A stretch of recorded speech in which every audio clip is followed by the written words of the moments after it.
Can we carry on with this example of the guy in the duty-free shop selling boxes of chocolates?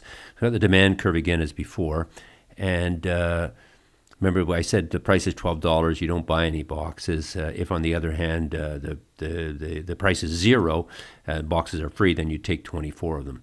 So I've just put in here the actual demand function, where we normally talk about it as being the quantity demanded is a function of the price, which I can rewrite as P is equal to 12 minus 1 over. This is just a linear demand. Keep it simple.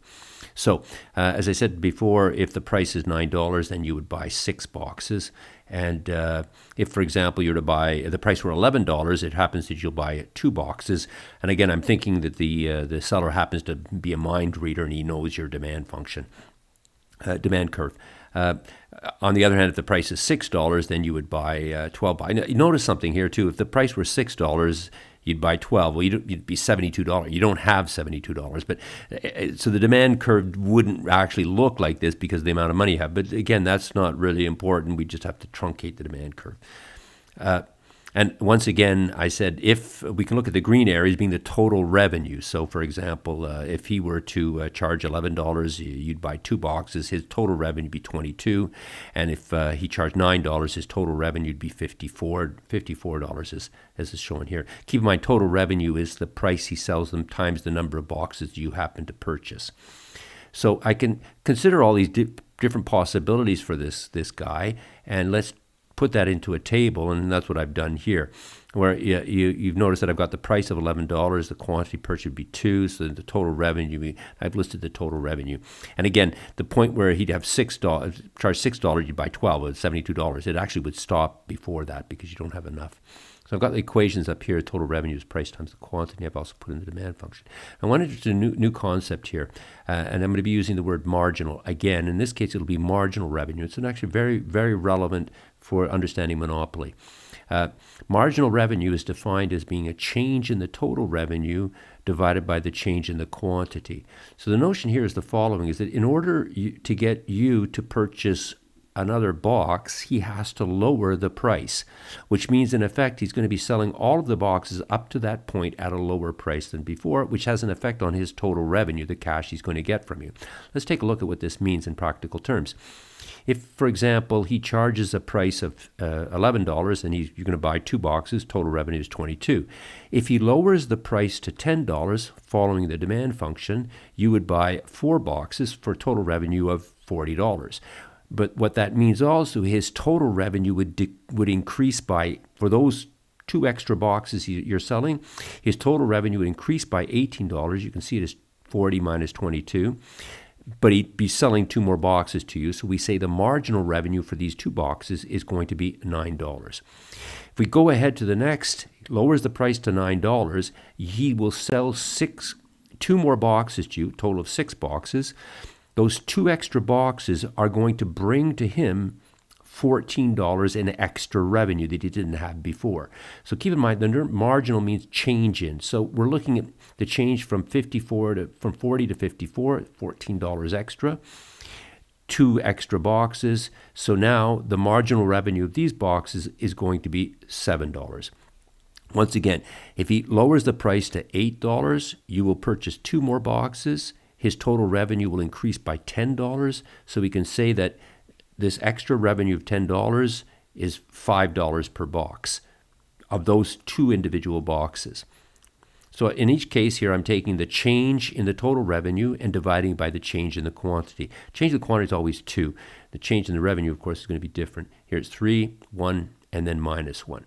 Now what's very relevant here is that I'm going to now add in the cost. Let's say, for the sake of argument, that this seller buys boxes at $5 each wholesale. He gets them from his brother-in-law or something. I'm going to ignore his time, his costs. So his time doesn't matter. And I'm going to ignore also if he has to pay rent for the duty-free shop. Maybe it's uncle runs the airport, gives him a free place. So as far as the seller is concerned, the only cost he's faced with is the wholesale price of the box of chocolates, $5 for each one. That means to say the average cost is $5 and the marginal cost is $5. So you'll notice something here. The critical place is when the marginal revenue is $5. As long as, for example, the marginal revenue is greater than $5, for example, these situations up here, 9, and 7. In this case here, he knows for those particular boxes as he sells you, he's making a profit. These ones down here, on the other hand, he's going to be losing money because, in effect, the extra revenue he gets from selling these boxes is less than what it costs him to be able to have them.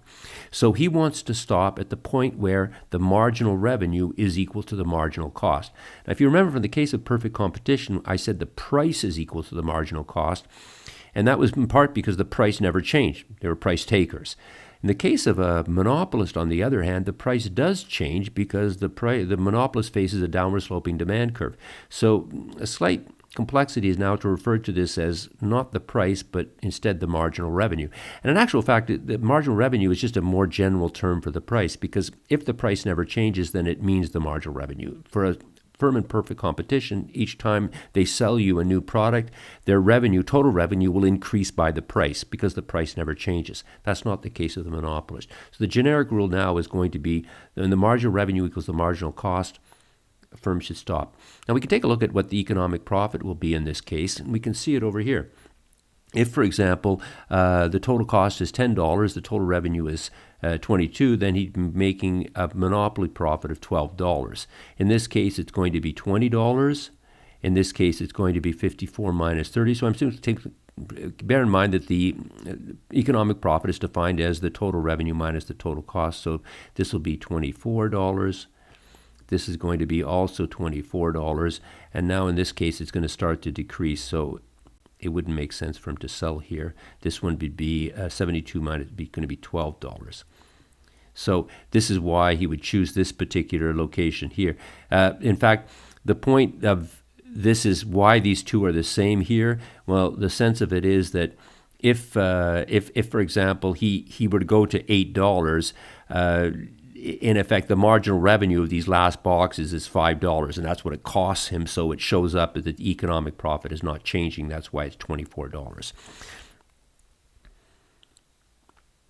We can look at this in graphical terms, where I've just now shown the total revenue as we had it earlier, but now I'm going to add in the total cost. You'll notice that the slope here is $5.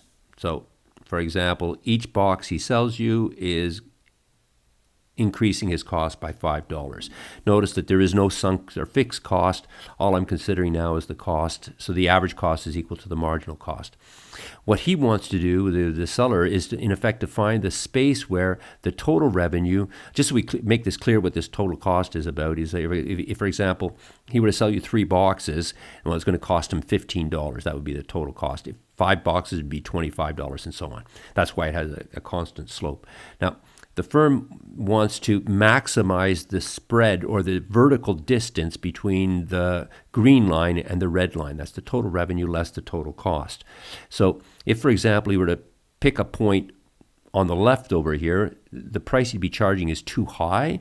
You'd be buying too few boxes, and as you can see, the distance, the vertical distance between the green and red line is not the greatest possible.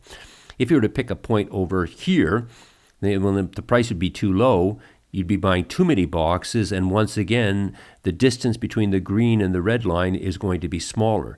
So in effect, what he's looking for is a space somewhere between the two where the distance between the two is the greatest possible. And one way to think about this is to say, well, at this point here, we know that the lines are getting further apart because the green line is going upwards faster than the red line. Over here, on the other hand, it's coming downwards, so we know that it's gone too far. It's moving back towards the red line. So a way to see it is to imagine a point somewhere in between here where the is to imagine a point in between somewhere like about here, for example, where the slope of these two lines is the same. And then you know that it's neither moving away nor moving towards it, and the distance between the green and red line is the maximum. It's easiest to do this on the computer in the quiz. We can look at this another way. And now I'm going to look at the concept of marginal revenue, marginal cost. You'll notice the horizontal axis is still quantity, but the vertical axis now is, I've got the demand curve, but I'm going to add into it marginal revenue, average cost, and marginal cost. So here I've drawn the marginal revenue line. If you want, you can check it with the table before. It's exactly like the marginal revenue. And here I've added in the quantities. The relevant ones are not the price, but you could if you wanted to, but the relevant ones here are these quantity and marginal revenue lines. So the marginal revenue is the green line. If for those that have studied calculus, I'll just do this quickly, where I take the demand function rearranged, multiply Q everywhere. So I've just multiplied by Q here, and Q here. Well, that's going to be Q squared. And then the next step is to take the derivative of the total revenue function with respect to Q. And you'll notice if I do that, I'll get 12 minus Q, and that is actually the graph here of the marginal revenue line. You'll notice that it means that this point here, where the marginal revenue crosses 0, this must be equal to 12. Remember that this is 24 over here. So here I've put in the marginal cost line, which is the same as the average of cost, because I'm saying that there is no fixed cost. The guy selling you the boxes of chocolate is only concerned about the box. Each box he sells you costs him $5. The rule for maximizing economic profit is when the pink marginal cost line crosses the marginal revenue line, which is this point here. And at that point, we solve for this question. You'll notice that the quantity, the monopolist quantity he's going to sell you is 8, but he has to decide what price to charge you. And that, go back to the demand curve, he can find that the monopolist price is going to be $8, as we saw before, so that the monopoly profit is maximized. The firm, keep in mind, has two choices. It can either move the brown line, it can choose the quantity it's going to sell you, or it can choose the price it's going to set. Now, we can look further at this and see that the total revenue is going to be $8 times the quantity sold, 8 boxes. So it's this entire green area here. But that total revenue, in effect, covers two parts. There's going to be the total cost and the economic profit. The area down below is the total cost. That's going to be 8 boxes, $5 each. That's $40. And the profit, the economic or monopoly profit is going to, which is maximized, the purple area is maximized, is going to be 3 times 8, $24. We can look at this in a slightly different way if we assume that the average cost does not equal the marginal cost. Makes things a little bit more complicated in terms of the shape of the curve, but the same principle applies. You'll notice here now I've got the total cost curve is not a straight line. There's a fixed cost and then rising total cost. Once again, though, the firm wants to maximize the distance between these two, the green line and the red line, so it's going to pick a point where the two curves have the same slope. Now, same principle, but now the average cost is not a straight line. It slopes down and upwards. The marginal cost, as we saw before with the case of perfect competition, is no longer equal to the average cost.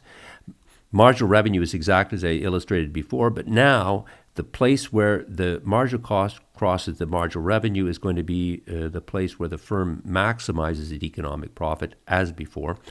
We've got the quantity against the demand curve, gives us the monopoly price, and we can now find out the total cost, where it crosses the average cost curve.